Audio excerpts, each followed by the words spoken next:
Hey you guys, that load is on rinse already. This one I put less, about half less than the recommended amount of soap. This one I did not use any soap. The last time I was here I had to rinse all of my clothes in an agitating washer. This is so awful. You can see all the soap still left in here. There should not be that soap like that. And you can well imagine that the soap is not going to come out of this in the rinse cycle. And again, this is a washer with no soap added by me. I can't use this laundromat again.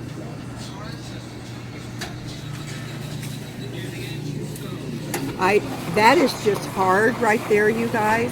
I scraped it with a fork and wiped it all out. Look at that. That's disgusting. So I'll never use this laundromat again. With no added soap. It makes me so mad. Why did I come here again? I don't know. It's like doing the same thing over and over and expecting different results. That's stupidity. That's all for this one, y'all. Bye now. Hey, y'all. I'm going to tell you, this is real interesting. Well, actually it is. But anyway, I'm going to tell y'all about my trip to the laundry mats. Yes, I said mats. I had to go to 2 laundromats to get my laundry done. Now, stupidly,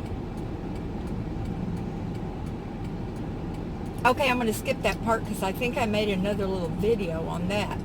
Anyway, I'll attach some pictures and maybe the other video to this one. But, you know, you should never do the same thing twice and expect different results, right? Well, that's exactly what I did. So, you know what? All the extra time and all the extra money it cost me, that's my own dumb fault. Oh my gosh, I'm going to have to go buy this Baskin-Robbins. As much as I would love to have a banana royale. Poor Hazel, I left the house at 10 and now it's 1. And it shouldn't have taken this long. Anyway, the washers did just what they did before. They overloaded the soap, even though I scraped out and wiped out of the place where you deposit the soap. And so I had to wash them again in the agitating washers where you have a choice to put soap in or not put soap in, and there's no buildup. So they got rewashed and rinsed. So I wasn't going to dry them there. I wasn't going to spend one more dime at that laundromat. There was some grit and dirt on the floor from somebody who came in and just, I don't know where those clothes came from or whatever, but they were filthy. And they got this big pile of dirt on the floor. So I asked the old man that was working there, and he understood English and spoke it just fine. I said, you know where you swept up that big pile of dirt? One nod. Well, it's very slippery and I almost slipped down on it. Could you please run your mop over that? No response. So I just walked away. He never did run his mop over that area. Okay, so I've got my clothes washed for the second time, and I've got them in baskets ready to load them up, and take them down to the laundromat that I've always used before on Pacific Coast Highway. I learned my lesson, y'all, that this laundromat that I just left is awesome. They usually have 2 or 3 attendants in there. The place is clean. If your dryer doesn't work, they refund your money. If I had complained about too much soap, they would have refunded my money. So why did I go to that other stupid, awful place? Well, I went because it's closer to home. And I didn't want to leave Hazel for any longer than I had to. So I cost myself time and money. As I was carrying my last load of wet clothes out to the van, I saw this lady in front of the agitating washing machines. And she had some, like maybe 3 crumpled up bills sitting on side of the washer. And she was putting things in. You could tell that this poor woman lived on the streets. Well, the change machine had quit working. So this poor lady was going to have her clothes in the washer with her soap. Well, she didn't have any soap. She wouldn't have been able to get change. So I was obedient to what I was supposed to do, and I went over and I gave her a ton of quarters, plenty for her to do her washing and her drying. And then she started crying, and I hugged her, and she told me her story, a brief part of it. She said that she got her HUD voucher, but they couldn't find any place for her to go. And she said, I told a policeman, if I can't find a place to live, I want you to shoot me.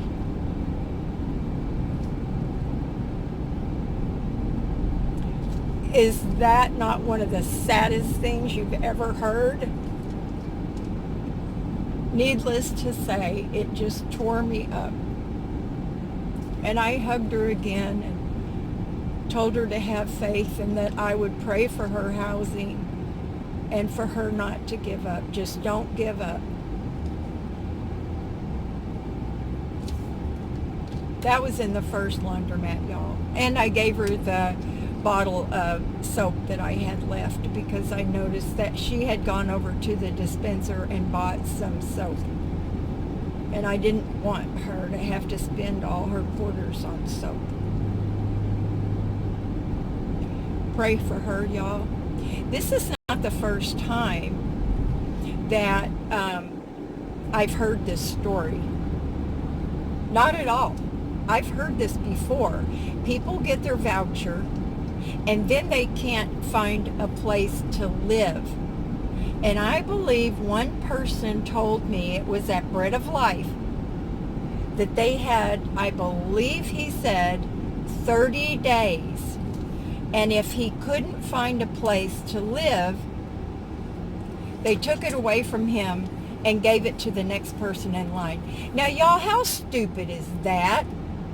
If the first gentleman or lady could not find a place to live in a certain amount of time, what makes them think that the next person is going to be able to find a place to live?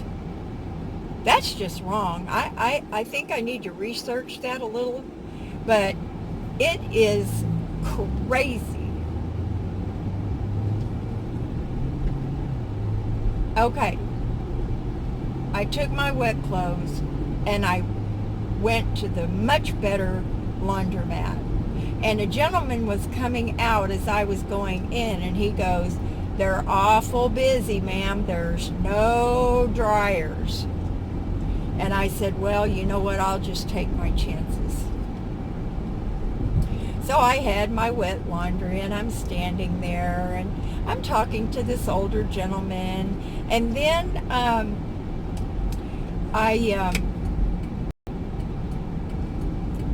this younger gentleman, not in his 20s, y'all, he was probably 40s or whatever. We started talking. He was so handsome, though, I'm telling you, his eyes were green, and he had black eyelashes. I mean, what the heck's going on with me? Am I going through second puberty?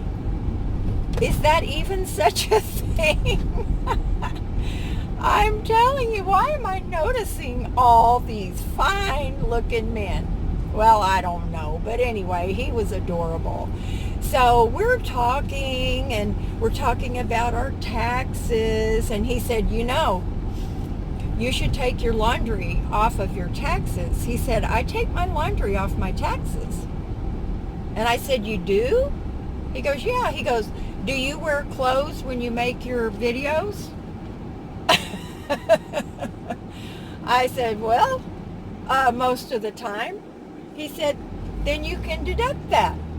So I don't know. I'm going to check with my my little tax preparer that I had. So a dryer came open, and I got out my quarters, and the lady next to me said, hon, they don't take quarters. I said, oh my gosh, I forgot all about that. So I was going to go over and get a card. And she said, well, here, I'm done with this dryer as well. So throw your clothes in there. There's like 9 minutes on it. So sweet. And then the gorgeous young man I was talking to handed me his laundry card. And he said, here, ma'am, take my card. I said, oh, no, I can't do that. I'll just run over here and get another card. I have one somewhere that has money on it from before. He goes, no, really. He goes, I'm leaving here, and I'm going to the airport, and I'm flying out. He goes, please take it. There's only a couple dollars on it. So I said, thank you. That is very sweet of you. This wall would be beautiful, y'all, if there were flowers in it. There may have been one time, but there's not enough water to sustain that. But anyway, you know what? You give and you get. And you don't give to get, but it just happens. And yeah, it was, I mean, there was like $4 on that gentleman's card. But you know what? It doesn't matter if there'd been a quarter on there. It was the idea that he would give it to a stranger. And the lady that told me to put my other load of clothes in her dryer with time left on it. People are so good, y'all. I had somebody, I put my blinker on earlier on the way to the laundromat, and this car was almost next to me in the right-hand lane, and he slowed way down and motioned me to get in front of him. I am so stinking grateful for every kindness that is done to me. You guys do kindnesses to me every single day. You make wonderful comments. You love me. You care for me. You encourage me. And you have my back. And you could not ask for more than that. Now, I've been told that I live in make-believe land. Because y'all are not physical friends that I can hug. You're not physical friends that I can go to lunch with. You're not physical friends that I can, you know, be neighbors with. But that doesn't matter to me. I value each and every one of you. And I love you. and I'm going to I'm going to attach some pictures of that first laundromat, and you're not even going to believe it. It's crazy. Anyway, love y'all. Do something fun today. My fun is I finally got this laundry done, and I'm on my way home to Miss Hazel. No telling what I'm going to do the rest of the day. Talk to y'all later. Bye now.